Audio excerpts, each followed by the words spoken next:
rèé o. Ètò tó kọ́ ni lọ́gbọ́n tó fi ní lọ́kàn balẹ̀. Ó ní ní ìmọ̀ràn ìyè láti táyé wa ṣe ni. Ọ̀rọ̀ ìṣítí ìbánirẹ́pọ̀ àtúnṣe gbogbo wa. Bàbá wa túmọ̀ látẹnu bàbá Sẹ̀líkà. Sẹ̀líkà Voice of Salvation náà rèé o. Sẹ̀líkà Voice of Salvation náà rèé o. Good morning to you in the mighty name of Jesus. I clap for you. You are so loving. And I appreciate you for your comments and your words of encouragement and advice. I so much appreciate you for even sharing it. God bless you. God will be with you. You will be a chosen child of God. In the mighty name of Jesus, I pray. Amen. Ojúmọ́ yìí, ojúmọ́ ire tó mọ́ wa lónìí, inú mi kàn ń dùn sí yín ni. Inú mi ń dùn sí yín nítorí pé ẹ ń gbọ́ ọ̀rọ̀ yìí. Ẹ tún wá ní àkókò yín, ẹ tún wá fi ń bá wa sọ̀rọ̀ lórí ẹ̀. Ẹ tún kí wa, ẹ tún ṣe ìwúrí fún wa lórí ẹ̀. Pàápàá ẹ tún fún wa ní ìmọ̀ràn. Èyí tó wá ga jù ní wípé ẹ ń gbọ́ lójoojúmọ́, ẹ sì tún fi ránṣẹ́ sí ọ̀pọ̀ ènìyàn. Inú mi dùn sí yín púpọ̀ púpọ̀. Ayọ̀ ìgbàlà ò ní fi yín sílẹ̀. Ẹ jọ̀wọ́ ẹ tún máa share ẹ lọ. Ẹ jẹ́ kó máa share kó lè pọ̀ kí àwọn ènìyàn kó lè gbọ́. Tí wọ́n bá ṣe ń gbọ́, àwọn náà máa rí pé ògo Ọlọ́run ń di mímọ̀ nínú ayé wọn. Ká má jẹ́ ànìkànjọpọ́n. Kì í ṣe nítorí tiwa ṣùgbọ́n nítorí ti gbogbo àwọn ènìyàn. Olúwa Ọlọ́run ẹ̀mí yóò sì dì ọ́ mú. Ire ayọ̀ yóò wá ọ rí. Àní ó jẹ́ àyànfẹ́ Ọlọ́run lọ́dún yìí. Ọlọ́run yóò sì kọjú sí ẹ, yóò ṣe ọ́ lóore. Ní orúkọ Jésù ni mo gbàdúrà. Àmín. Ǹjẹ́ ọ̀rọ̀ èmi mo fẹ́ kó tẹ́tí sí. Tí Ọlọ́run bá yàn àyànfẹ́, yóò mọ̀ pé ibikíbi tó bá wọ̀, àwọn èèyàn á tún máa rí ìbùkún látara ẹ̀.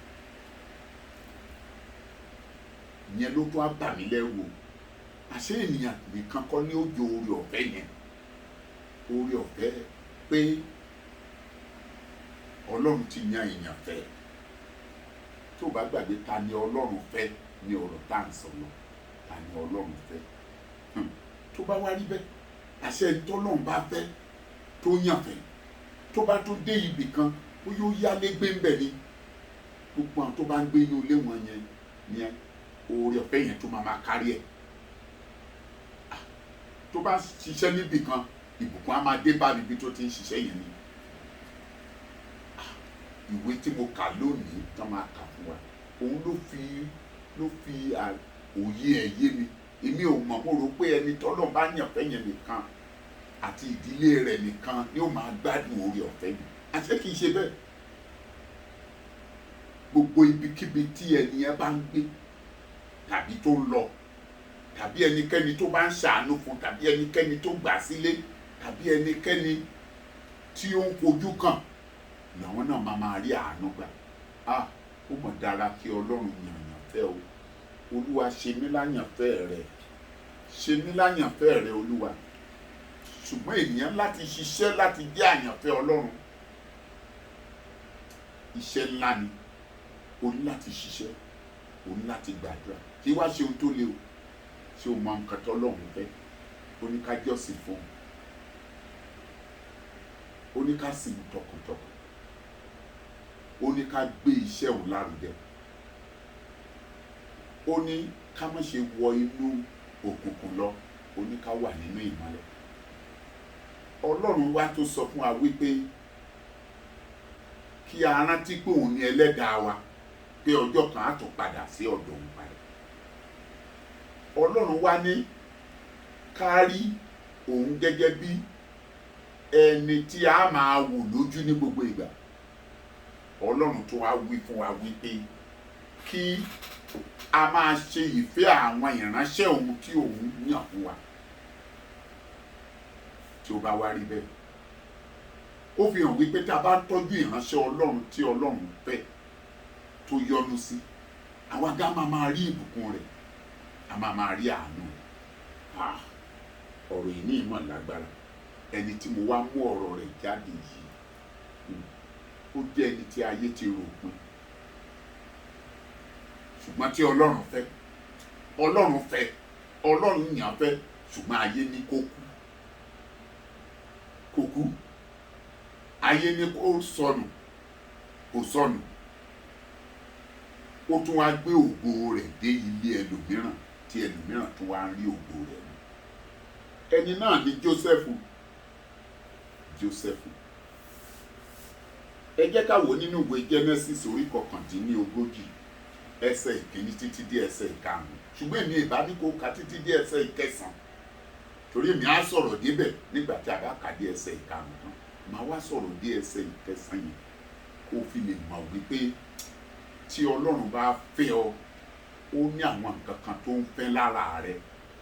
Tí Ọlọ́run bá sì fẹ́ ọ, ó ní òye ọ̀pọ̀ ènìyàn tí ó máa jẹ orí ọ̀fẹ́ láti ara rẹ̀. Ẹ jẹ́ ká wo, ẹ gbọ́ kí ló ti wí. A sì mú Jósẹ́fù sọ̀kalẹ̀ wá sí Íjíbítì. Pọ́tífárì ìjòyè Fáráò kan, olórí ẹ̀ṣọ́ ará Íjíbítì sì rà á lọ́wọ́ àwọn ará Ismaili tí ó mú sọ̀kalẹ̀ wá síbẹ̀. Olúwa sì wà pẹ̀lú Jósẹ́fù. Kí lẹ ti wí? Olúwa sì wà pẹ̀lú Jósẹ́fù. Yes. Ó sì ṣe alásìkí ènìyàn. Ó jẹ́ alásìkí ènìyàn. Kò sí ní ẹni tí Ọlọ́run bá ti yàn fẹ́ yóò jẹ́ alásìkí. Ó sì wà ní. Ọlọ́run jẹ́ kan lé aláìsìkí ilé rẹ jáde. Ìyàwó rẹ lè jẹ́ aláìsìkí ilé rẹ. Ọkọ rẹ lè jẹ́ aláìsìkí ilé rẹ. Ọmọ ọ̀dọ̀ rẹ lè jẹ́ aláìsìkí ilé rẹ. Tí a bá ti mú kó nínú ilé rẹ, àìsìkí ayé rẹ kúrò nìyẹn. Tí pásítọ̀ rẹ bá ti kú nínú ayé rẹ tó jẹ́ àìsìkí ayé rẹ, wá máa wo ìgbẹ̀yìn. Ó lè mi ṣe máa ń kọrin èmi àti màmá ń gbà tán wà láyé. Àní ìgbẹ̀yìn ni mo rò tí mo fi gbà Jésù gbọ́. Ọba mímọ́ olóore jẹ́ kí gbẹ̀yìn mi dára. Wo, ẹ tẹ̀síwájú. Ó sì wà ní ilé olúwa rẹ̀ ará Íjíbítì náà. Olúwa sì rẹ̀ sí i pé Olúwa rẹ̀ sì rí i pé Olúwa pẹ̀lú rẹ̀. Olúwa rẹ̀ sì wí pé Olúwa pẹ̀lú Olúwa rẹ̀. máa wà pẹ̀lú eléyìí. Dájúdájú mo gbọ́dọ̀ kẹ́ o. Ǹjẹ́ wọ náà nínú ilé rẹ̀ jẹ́ o mọ ẹni tí Olúwa wà pẹ̀lú? Ó yá. Àti pé Olúwa mú ohun gbogbo tí ó ń ṣe dára ní ọwọ́ rẹ̀. Jósẹ́fù sì rí ojú rere ní ojú rẹ̀. Ó sì ń sìn ín. Ó sì fi jẹ olórí ilé rẹ̀. Àti ohun gbogbo tí ó ní ni ó fi lé e lọ́wọ́. Ó sì ṣe láti ìgbà tí ó ti fi Joseph jẹ olórí ilé rẹ̀ àti olórí ohun gbogbo tí ó ní ni Olúwa ti bù sí ilé ará Íjíbítì náà nítorí Jósẹ́fù.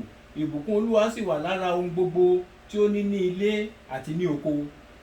Bó ti rí Joseph tó sì ti mọ̀ wípé ẹni àmì òróró Olúwa ni èyí ṣe, ó yàn fẹ́, ó wá fi gbogbo ilé rẹ̀ fún.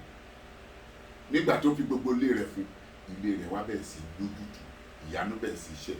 Ṣùgbọ́n Joseph ò ṣàìrí ìkọsẹ̀, alé ìkọsẹ̀, ṣùgbọ́n àyànfẹ́ Ọlọ́run máa ń gbà lọ́wọ́ ìkọsẹ̀. Bí aya olúwa rẹ̀ tó ṣe dìde sí ìyẹn fún ìgbógun, ṣùgbọ́n kò ṣubú lábẹ́ rẹ̀ nítorí pé àyànfẹ́ Ọlọ́run ni kò ṣe rẹ̀ lọ́dún yìí. Olúwa yóò ràn ẹ́ lọ́wọ́. What I am trying to say in Yoruba is this: for God to favor you to be a chosen one, a chosen child of God, you must work towards it. You must pray towards it. That God only look onto in the innermost heart of anybody, not your face, not the way not your cleverness.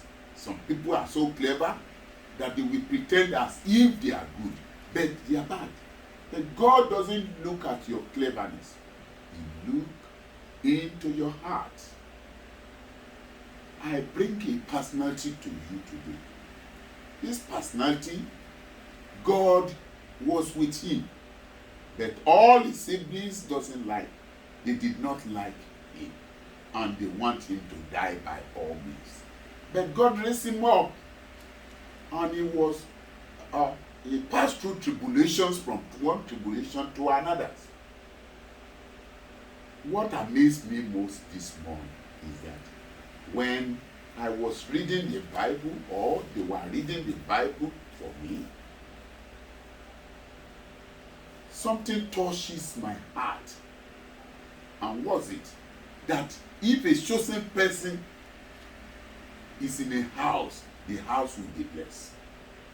If a chosen person is in a working place, or everything they are doing in that working place or in that company will always be a success. It may be a wife, it may be an husband, it may be your housemate, it may be a child, your child. So you must identify somebody. It may be your pastor, and if God chooses your pastor as an angel for you, and you believe you are big enough, and you run away, or you think you have gained enough. Yes, you have gained enough. But remember, the song that I and mommy used to sing when she was alive. In Yoruba, ìgbẹ̀yìn ni mo rò tí mo fi gbà Jésù gbọ́, ọba mímọ́ olóore jẹ́ kí ìgbẹ̀yìn mi dára. It is my last day that I am walking towards, that make me believe and have trust in God, that God will make my last day be a glorious one. Therefore, I bring a personality to you. The personality is Joseph. In the book of Genesis, chapter 39, verses 1 to 5. And Joseph was brought down to Egypt, and Potiphar, an officer of Pharaoh, captain of the guard, an Egyptian, bought him out of the hands of the Ishmaelites, which had brought him down deep. And Lord was with Joseph, and he was a prosperous man. God in the is house with Joseph. Yes. And he was in the house of his master, the Egyptian. Yes. And his master saw that the Lord was with him.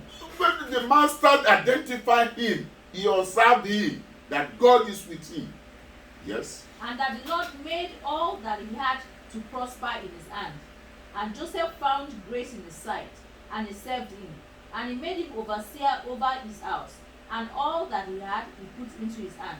And it came to pass from the time that he had made him overseer in his house, and over all that he had, that the Lord blessed the Egyptian's Look house at that. for Joseph's sake. Through Joseph, the Egyptian become a blessed person.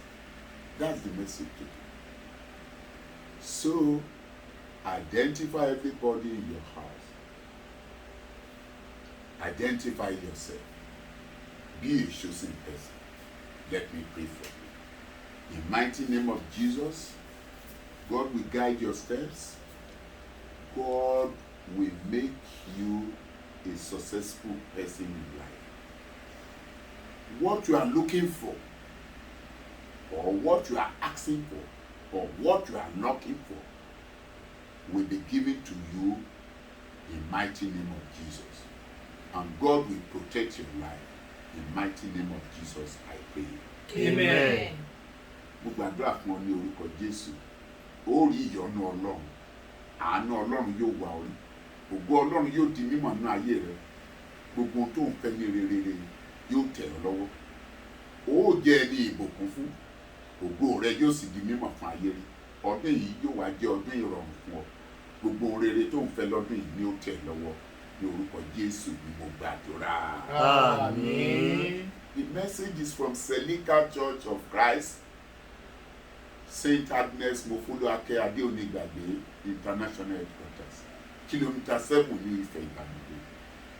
You have any prayer request, or you want to add to this message, or you want to give us advice, you can send it to 090-8494-4597. We do appreciate your advice and your words of encouragement every day.